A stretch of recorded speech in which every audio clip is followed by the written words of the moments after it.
ಇದು ಒಂದು ಭಾಗ. ನಮ್ಮನ್ನ ಏನು ಪ್ರಶ್ನೆ ಮಾಡ್ತಾರೆ, ಬಿಜೆಪಿಯ ನಾಯಕರನ್ನ ಪ್ರಶ್ನೆ ಏನು ಮಾಡ್ತಾ ಇದ್ದಾರೆ, ನಾನು ಅವ್ರಿಗೆ ಕೇಳಲಿಕ್ಕೆ ಬಯಸ್ತೀನಿ. ನನಗೆ ಅವರ ಗುರುಗಳು ಯಾರೋ ಒಬ್ರು ಒಂದು ಸೋಷಿಯಲ್ ಮೀಡಿಯಾದಲ್ಲಿ ನೋಡಿದ್ದೀನಿ. ನನ್ನ ಮಾತಲ್ಲ ಇದು.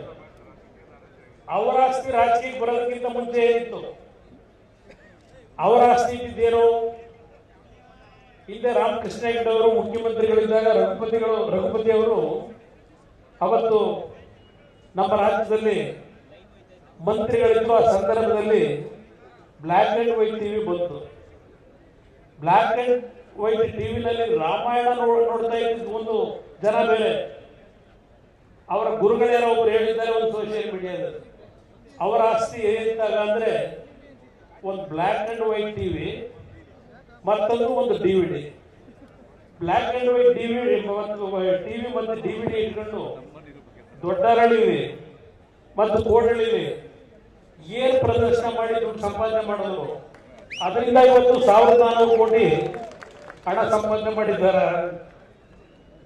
ಇದಕ್ಕೆ ಕೇಳಲಿಕ್ಕೆ ಬಯಸ್ತೀನಿ, ಯಾವ ನೈತಿಕತೆ ಇದೆ ಇವರಿಗೆಲ್ಲ ಚರ್ಚೆ ಮಾಡಲಿಕ್ಕೆ?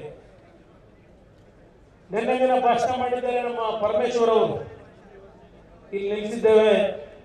ಇವತ್ತು ನಮ್ಮ ಮುಂದೆ ಬಿಜೆಪಿಯ ಪಕ್ಷದಲ್ಲಾಗಲಿ ಜನತಾದಳದಲ್ಲಾಗಲಿ ಕಳೆದ ಚುನಾವಣೆಯಲ್ಲಿ ಹೇಳ್ತಾ ಹೋದ್ರು, ಇಡೀ ದೇಶದಲ್ಲಿ ನರೇಂದ್ರ ಮೋದಿ ಅವರು ಅಧಿಕಾರಕ್ಕೆ ಬಂದುಬಿಟ್ರೆ ಸಂವಿಧಾನವನ್ನೇ ಬದಲಾವಣೆ ಮಾಡಿಬಿಡ್ತಾರೆ, ಪರಿಶಿಷ್ಟ ಜಾತಿ ಪರಿಶಿಷ್ಟ ಪಂಗಡಗಳಿಗೆ ಎಲ್ಲ ರೀತಿಯ ಒಂದು ಸಮಸ್ಯೆಗಳು ಪ್ರಾರಂಭ ಮಾಡ್ತಾರೆ ಅಂತಕ್ಕಂಥ ಹೇಳಿದ್ದಾರೆ.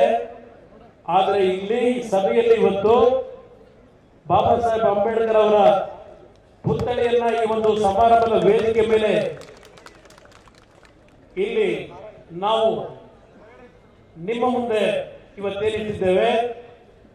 ನರೇಂದ್ರ ಮೋದಿ ಅವರ ನಾಯಕತ್ವದಲ್ಲಿ ಈ ದೇಶದ ಪ್ರತಿಯೊಬ್ಬ ಪ್ರಜೆ, ಅದು ಯಾವುದೇ ಸಮಾಜ ಯಾವುದೇ ಜಾತಿಯವರಿರಲಿ, ಪ್ರತಿಯೊಬ್ಬರಿಗೂ ಸಂವಿಧಾನದಲ್ಲಿ ಡಾಕ್ಟರ್ ಬಾಬಾ ಸಾಹೇಬ್ ಅಂಬೇಡ್ಕರ್ ಅವರು ಕೊಟ್ಟಿರ್ತಕ್ಕಂಥ ಹಕ್ಕುಗಳನ್ನ ಈ ದೇಶದ ಪ್ರತಿಯೊಬ್ಬ ಸಾಮಾನ್ಯ ಪ್ರಜೆಗೆ ಕೊಡಬೇಕು ಅಂತಕ್ಕಂಥದ್ದು ನರೇಂದ್ರ ಮೋದಿ ಅವರ ಇವತ್ತಿನ ಕಾರ್ಯಕ್ರಮಗಳು.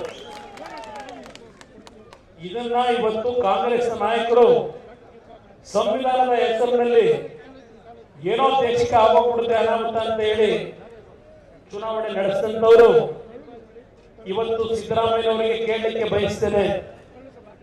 ಕೆಲವು ಹಿಂದುಳಿದ ವರ್ಗಗಳ ಸಂಘಟನೆಗಳ ಮುಖಾಂತರ ಹೇಳಿಕೆಗಳನ್ನು ಗಮನಿಸ್ತಾ ಇದ್ದೇನೆ. ಸಿದ್ದರಾಮಯ್ಯನವರು ಇವತ್ತು ಹಿಂದುಳಿದ ಒಬ್ಬ ನಾಯಕರು, ಅವರು 2ನೇ ಬಾರಿ ಮುಖ್ಯಮಂತ್ರಿ ಆಗಿರ್ತಕ್ಕಂಥದ್ದಕ್ಕೆ ಕೆಲವರು ಸಹಿಸಲಾರದೆ ಹೊಟ್ಟೆ ಕಿಚ್ಚಿನಿಂದ ಹೊಟ್ಟೆ ಉರಿಯಿಂದ ಸಿದ್ದರಾಮಯ್ಯನವರನ್ನ ಇಳಿಸಬೇಕು ಅಂತ ಹೊರಟಿದ್ದಾರೆ. ಈ ಮಾತನ್ನ ಏನು ಹೇಳ್ತಾ ಇದ್ದೀರಿ? ನಿಮ್ಮ ಮನಸ್ಸಿಗೆ ಪ್ರಶ್ನೆಯನ್ನ ಹಾಕೊಳ್ಳಿ, ನಿಮ್ಮ ಆತ್ಮಕ್ಕೆ ಪ್ರಶ್ನೆಯನ್ನ ಹಾಕೊಳ್ಳಿ.